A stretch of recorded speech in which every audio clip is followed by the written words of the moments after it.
Time దొంగతనాన్ని తీసుకుపోతానా అక్కడ ఏం తేడా రావద్దు. ఏం తేడా రానియగాని చోటు ఈ పట్టవాటిలు దొంగతనానికి పోతలేవలన్నా 10 సంవత్సరాల నుంచి దొంగతనం చేస్తానా. నాకు తెలుసా నీకు తెలుసు ఎప్పుడు బాగున్నావు నువ్వు నా ఎంబర్ రాక అంతే. ఇగో శంకరమ్మ, నీ కంటికి ఏది కనబడ్డా అది నీ సంచిలోనే ఉండాలి. నీకెందుకు చోటు నేనున్నా కదా దూసుకునే దువ్వెన కూడా సంచిలో వాడేస్తా. ఏగా దువ్వెన అర్థం కాదు, బంగారం ఎండి పైసలు ఏదైనా గసంటి తాళం వేసి ఉన్నదాన్ని నువ్వేం భయపడక శంకరమ్మ. మన ఆయుధాలు అన్ని తీసుకొని వచ్చినా.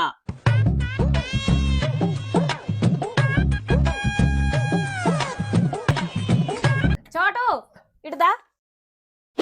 ఎందుకు కొట్టినావు శంకరమ్మ? 10 సంవత్సరాల నుంచి దొంగతనం చేస్తాను అంటాను, ఇంటికి తాళం వేసి తాళం చేయడం పెడతాలో తెలియదా? నేను తీస్తుండు. తాళం గానే ఉన్నదా నీకెట్లా తెలుసు శంకరమ్మ? నాకెందుకు తెలియదు, ఇంటికి తాళం వేసి నేను కూడా దర్వాజ పంట బండ కిందనే పెడతా.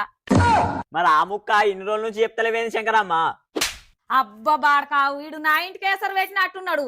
నా నోట నేనే తాళ చేతులు ఏడున్నదో చెప్పిన. నా ఇంట్లో 10 లక్షలు ఉన్నాయి, బంగారం ఉన్నది, అంత వాటకపోతాడు ఇక బాడకావు.